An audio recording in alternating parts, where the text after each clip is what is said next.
วัสดีค่ะเจอกันอีกแล้วค่ะเจอกันกับก้อยอีกแล้วทางช่องวารุณีชาแนลนะคะช่องแบ่งปันทางด้านการตัดเย็บเสื้อผ้าและการสร้างแพทเทิร์นค่ะวันนี้จะพาเพื่อนๆสร้างกางเกงขาสั้นกางเกงแฟชั่นขาสั้นวัยรุ่นเนาะจะเป็นกางเกงทรง A จีบด้านหน้า1จีบแต่เป็นจีบใหญ่นะคะก็จะติดกระดุมเก๋ๆนะคะตรงจีบจะเป็นกางเกงทรงเอวปีนนะคะตัวนี้จะวัดเป้าใต้ขอบนะคะเดี๋ยวจะสร้างขอบต่างหากแล้วขีดขอบขึ้นมาในแพทเทิร์นเลยเดี๋ยวจะพาเพื่อนๆทำเอวปีนในแพทเทิร์นตรงนี้เลยนะคะซิปข้างนะคะจะเป็นกางเกงซิปข้างด้านหลังจะใส่ยางยืดนะคะใส่ยางยืดจะได้ใส่ได้หลายไซส์หน่อยนะคะตัวนี้จะพาสร้างไซส์ M นะคะเอว26สะโพก36กางเกงจะยาวอยู่ที่15นิ้วนะคะกางเกงยาวแล้วแต่เรานะคะตัวนี้จะทรง A นิดๆนะคะปลายขาจะบานนิดหน่อยเป้า25นิ้ววัดใต้ขอบนะคะกางเกงตัวนี้ทรงจะหลวมนิดหน่อยเพราะฉะนั้นก็จะบวกสะโพก2นิ้วบวกไปเลยนะจะบวกแล้วก็หารสะโพก36นิ้วบวกไป2นิ้วนะคะเป็น38หาร4เลยค่ะ 9.5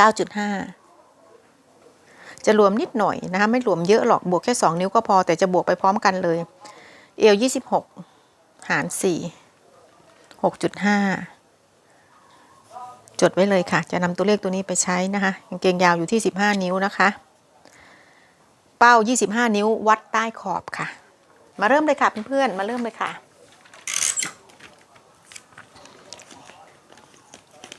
เหมือนเดิมนะคะเหมือนเดิมวัดจากหน้าตัวเราออกไป5นิ้วจ้ะ5นิ้วเลยนะคะเหมือนเดิมวัดออกไปจากหน้าตัวเราข้างกระดาษตรงนี้5นิ้วค่ะขีดเส้นนี้เรียกว่าเส้นกลางเป้านะคะวัดลงมาจากกระดาษขวามือเราวัดลงมาเผื่อไว้ก่อนเหลือ2นิ้วครึ่งนะคะวัดเอาไว้เผื่อเหลือก่อน2นิ้วครึ่งขีดเส้นนี้เรียกว่าเส้นเอวนะคะเรียกเส้นนี้เรียกว่าเส้นเอวเส้นนำที่เราจะสร้างแบบเนาะต่อมาเราจะมาหาความยาวของกางเกงความยาวของกางเกงนี่คือวัดใต้ขอบนะคะความยาวกางเกงนี่คือจากเส้นเอวนะคะความยาว15นิ้ววัดลงมาเลยค่ะ15นิ้วถึงตรงไหนเราขีดเลยเป็นกางเกงขาสั้นนะคะจากเส้นเอววัดลงมา15นิ้วค่ะจากเส้นเอวลงมา15นิ้วขีดเส้นเราจะได้เส้นความยาวของกางเกงต่อมาเราจะมาหาเป้าลึกของกางเกงนะคะกางเกง25นิ้ววัดใต้ขอบนะคะวัดใต้ขอบ25นิ้วหาร2แบ่งครึ่งกันเลยนะคะเพื่อนๆค่ะ25นิ้วหาร2ได้14นิ้วครึ่งวัดจากเส้นเอวลงมานะคะวัดจากเส้นเอวลงมา14นิ้วครึ่งขอโทษค่ะ12นิ้วครึ่งนะคะ12นิ้วครึ่ง25หาร2ได้12นิ้วครึ่งวัดจากเอวลงมา12นิ้วครึ่งถึงตรงไหนติ๊กเลยค่ะ12นิ้วครึ่งถึงตรงไหนติ๊กไว้ก่อนยังไม่ต้องใช้นะคะติ๊กไว้ก่อนยังไม่ต้องใช้แล้ววัดจากจุดนี้ขึ้นมา5นิ้วค่ะขีดเส้นออกไปขีดเส้นฉากออกไปเส้นนี้เรียกว่าเส้นสะโพกนะคะจากเส้นนี้วัดขึ้นมา5นิ้วขีดเส้นเราเรียกว่าเส้นสะโพกจากเส้นตรงนี้ที่5นิ้วที่เราขีดเส้นออกไปก็ขีดบิดขีดเบี้ยวขอโทษค่ะขออนุญาตลบก่อนนะก็ขีดเบี้ยว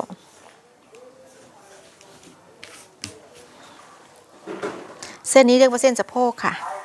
นะมีเสียงรบกวนกราบขออภัยค่ะ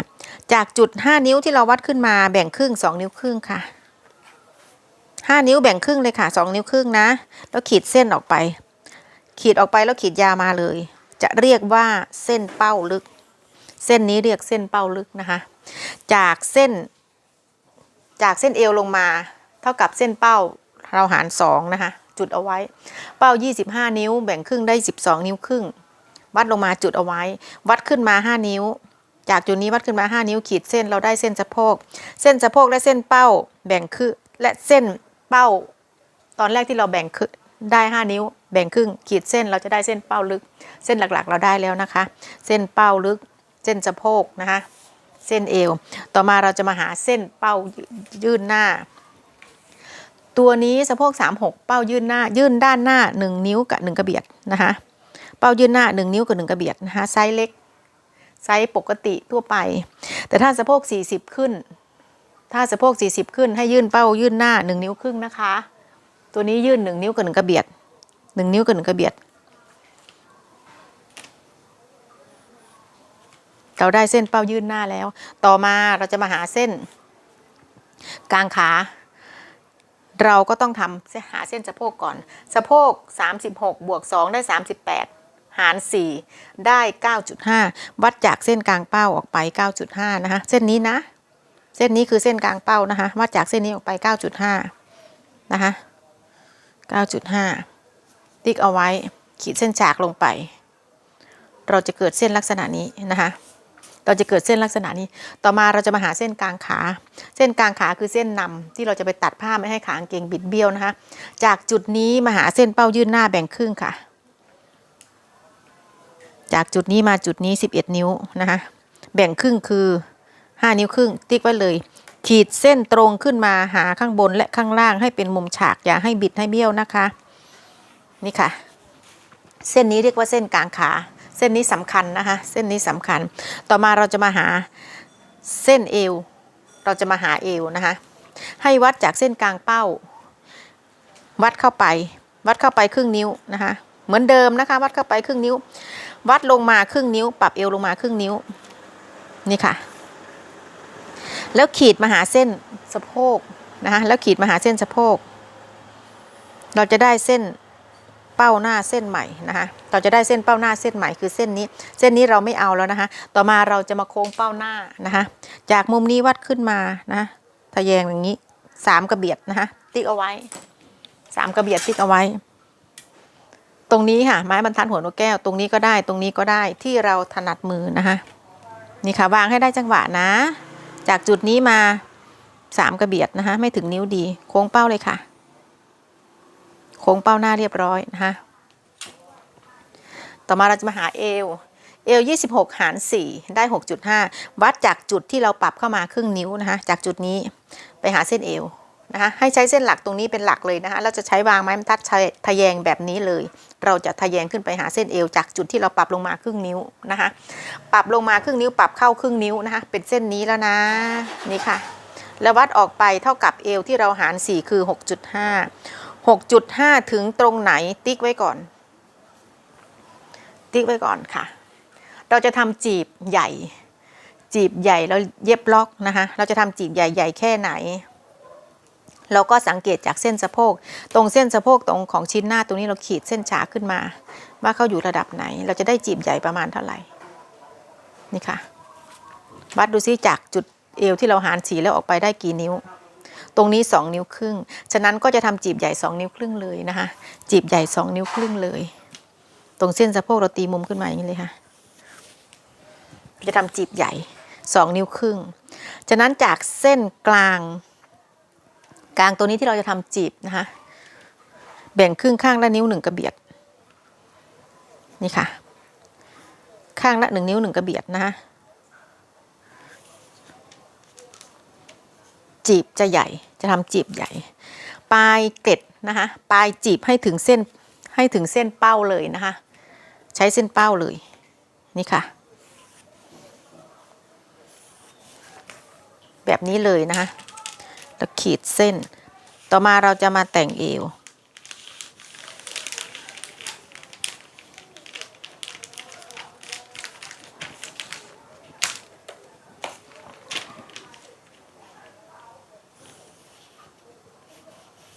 เราโค้งเอวนะคะแต่งเอวแล้ววัดดูซิว่าได้จากจุดนี้มาถึงจุดนี้ได้เท่ากับ 6.5 ไหม 6.5 คือเอวเราหาร4นะคะตัวนี้ 6.5 ไม่หายนะคะไม่ขาดไม่เกินโอ้โทษทีค่ะเดี๋ยวนะ 6.5 อันนี้ของก้อยเกินไป1 กระเบียดปรับเข้ามานะคะเกินไปปรับเข้ามาเราจะโค้งใหม่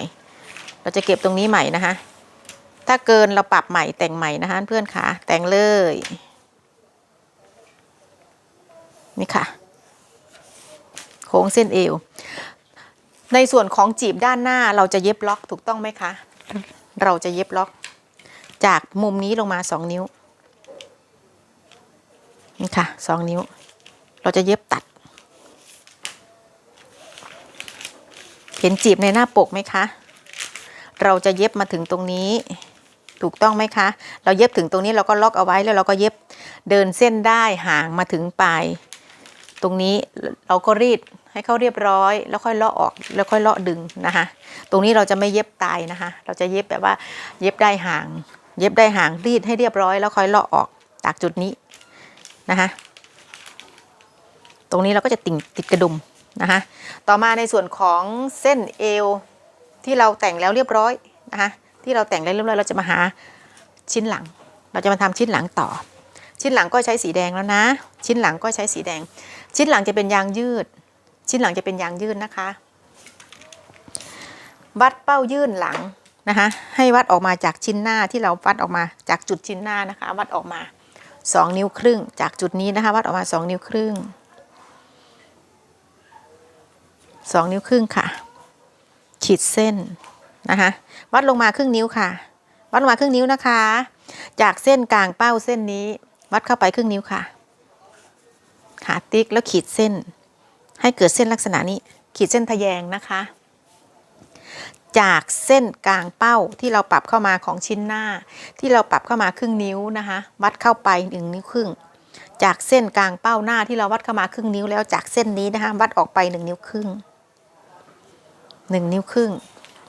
จุดเอาไว้แล้วขีดเส้นเลยค่ะขีดมาหาเส้นนี้นะคะชิ้นหลังนะขีดยาวขึ้นมาเลยค่ะขีดยาวขึ้นมาแล้ววัดจากเส้นเอวตรงนี้ขึ้นมาประมาณ1 นิ้วติ๊กเอาไว้เบาๆติ๊กเอาไว้เบาๆเดี๋ยวเราจะมาโค้งเป้าเช็คเป้าก่อนขาดเราเติมด้านหลังนะคะถ้าขาดเราจะยกด้านหลังขึ้นแต่ถ้าเกินเราก็จะตัดด้านหลังลงเราจะคว้านด้านหลังลงในส่วนของเป้าถ้าเหลือหรือขาดนะคะเราจะแต่งตรงชิ้นนี้ชิ้นหลังนะคะโค้งเป้าหลังเหมือนเดิมนะคะมุมทะแยงตรงนี้อยู่ที่3 กระเบียดติ๊กเอาไว้คร่าวๆนะคะเราจะโค้งเป้าหลังวางไม้บรรทัดนะคะตรงนี้คือเส้นสะโพกนะคะเส้นสะโพกวางให้ได้จังหวะนะคะติ๊กตรงนี้3 กระเบียดจากมุมนี้มามุมนี้3 กระเบียดนะคะจากมุมนี้มามุมนี้3 กระเบียดเพื่อนๆมือใหม่อาจจะงงบางทีอาจจะว่าก้อยพูดเร็วหรือว่าทำเร็วไปจริงๆแล้วอ่ะคนที่เขานี่แล้วเขาจะบอกว่า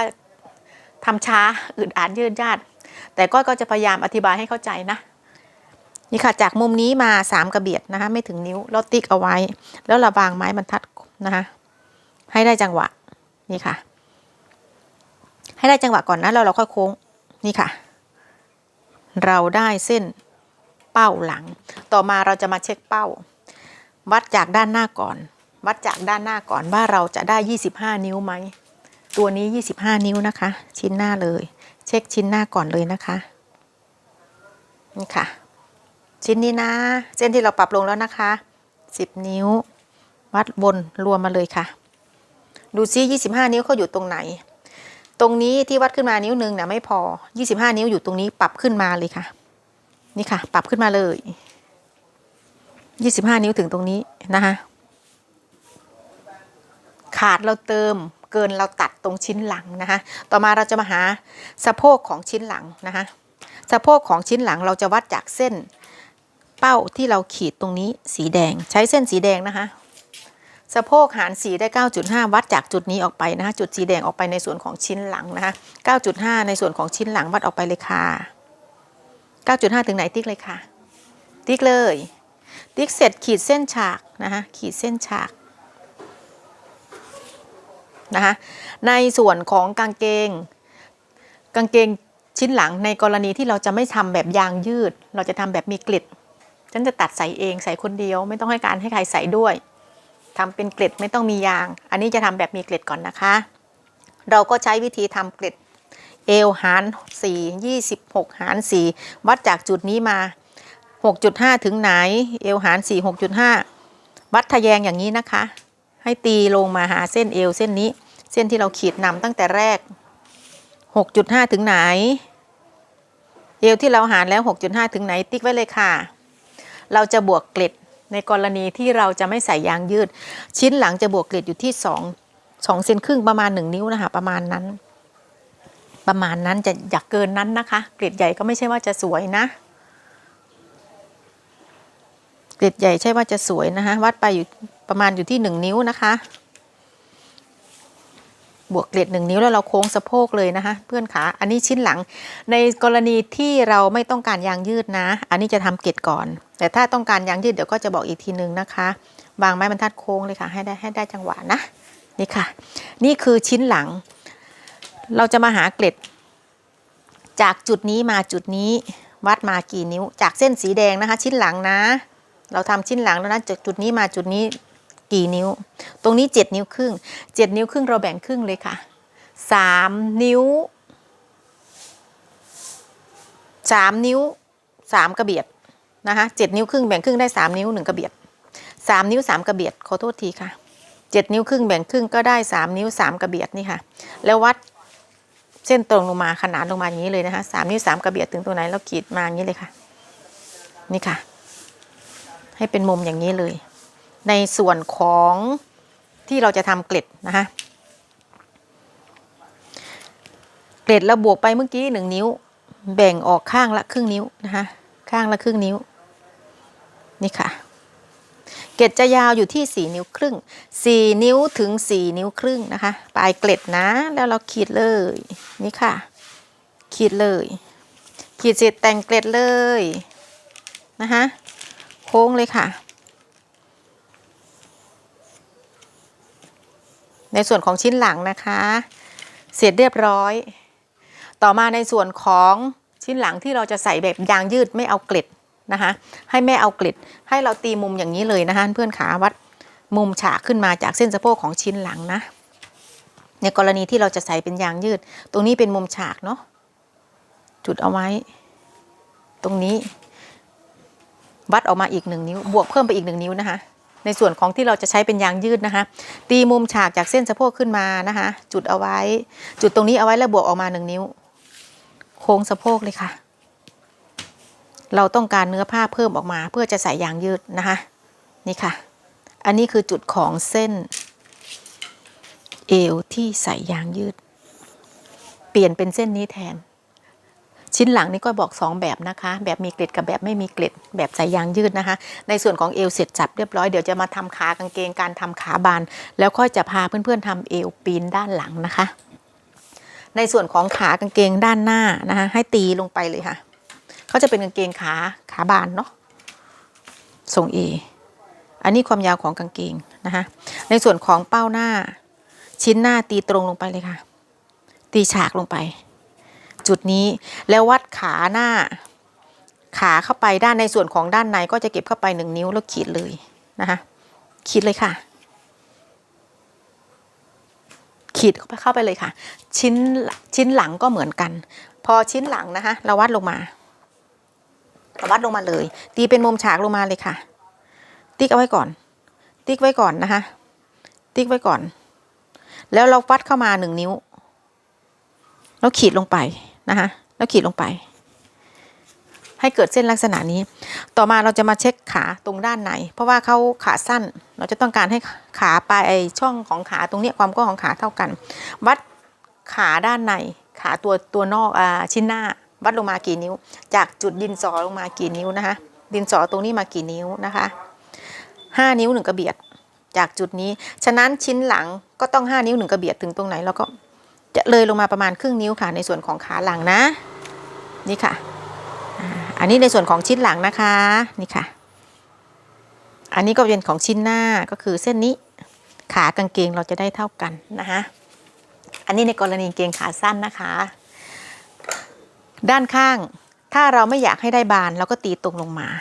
ทรงของกางเกงเขาจะบานเอาง่ายๆคือทรง A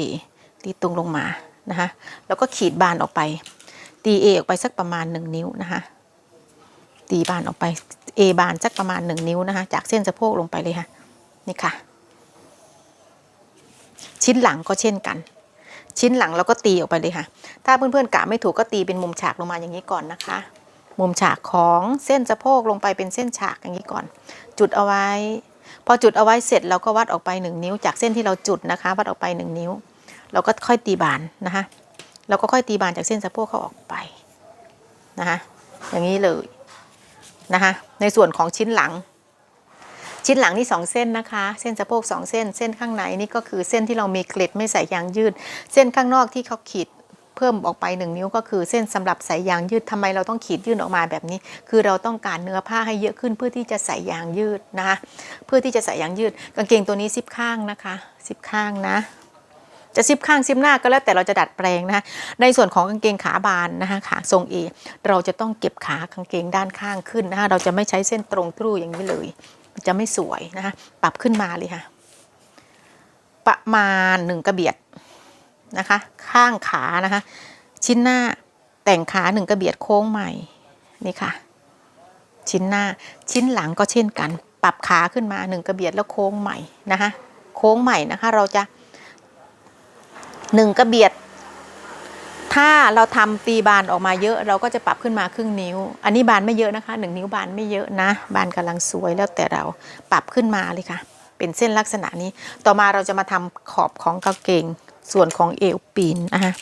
เดี๋ยวตรงนี้แหว่งไปตรงนี้แหว่งไปก็จะต่อกระดาษ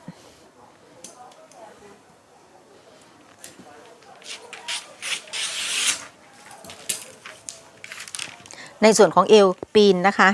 เป็นเอวในตัวเลยจะทำชิ้นหน้าก่อนนะคะในส่วนของขอบนะเส้นดินสอ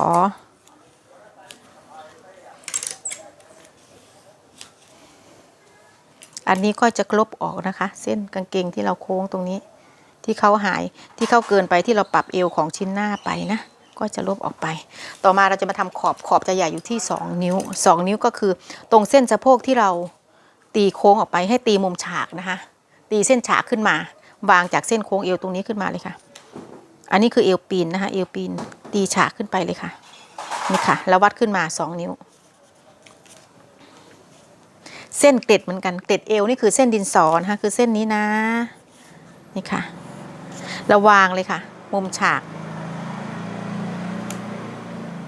ขึ้นมา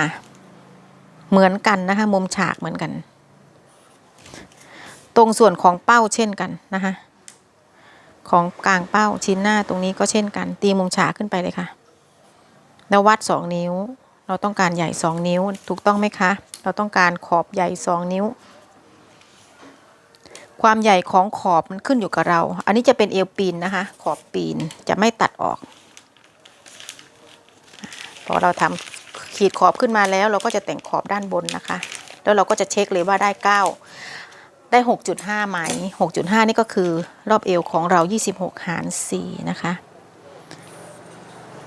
แค่นี้เป็นอันเสร็จพิธี